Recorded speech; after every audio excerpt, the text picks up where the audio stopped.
کہ وہ ایسا تاج ہوگا جس تاج کی چمک کے سامنے چاند اور سورج کی روشنی بے نور نظر آئے گی۔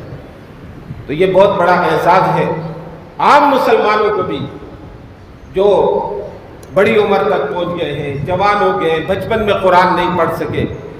قرآن کریم پڑھنے کے لیے عمر کی قید نہیں، زمانے کی قید نہیں، جب بھی اللہ رب العزت توفیق دے۔ کیا ہوا جو بڑھاپے تک پہنچ گئے ہیں اب بھی قرآن سیکھ سکتے ہیں؟ کیا ہوا جو بچپن میں قرآن نہیں پڑھا جوانی میں بھی پڑھ سکتے ہیں؟ حضور سرور دو عالم صلی اللہ علیہ وسلم فرماتے ہیں ان الذی لیس فیہ شیء فی جوفہ شیء من القرآن کالبیت الخرب، کہ جس کے سینے میں قرآن کا کچھ حصہ بھی نہ ہو وہ ایک ویران گھر کی طرح ہے۔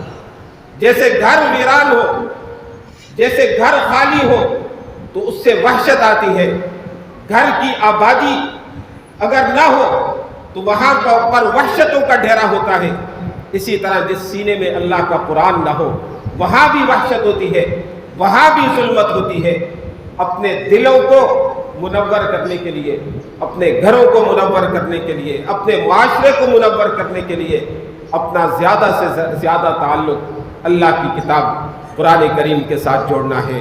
میں مبارکباد پیش کرتا ہوں ان حافظ قرآن بچوں کو، دراست سے فارغ ہونے والے احباب کو، اور جن بچوں نے قرآن کریم ناظرہ پڑھا، بچیوں نے پڑھا، ان سب کو مبارکباد پیش کرتا ہوں۔ ان کے سرپرستوں کو مبارکباد پیش کرتا ہوں، مفتی اسد حسینی صاحب دعوت برکاتہم العالیہ اور ان کی پوری ٹیم کو مبارکباد پیش کرتا ہوں۔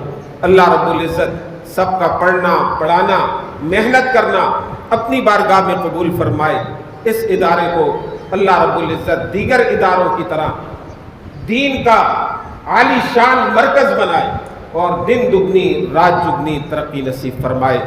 آمین۔ وآخر دعوانا ان الحمد للہ رب العالمین۔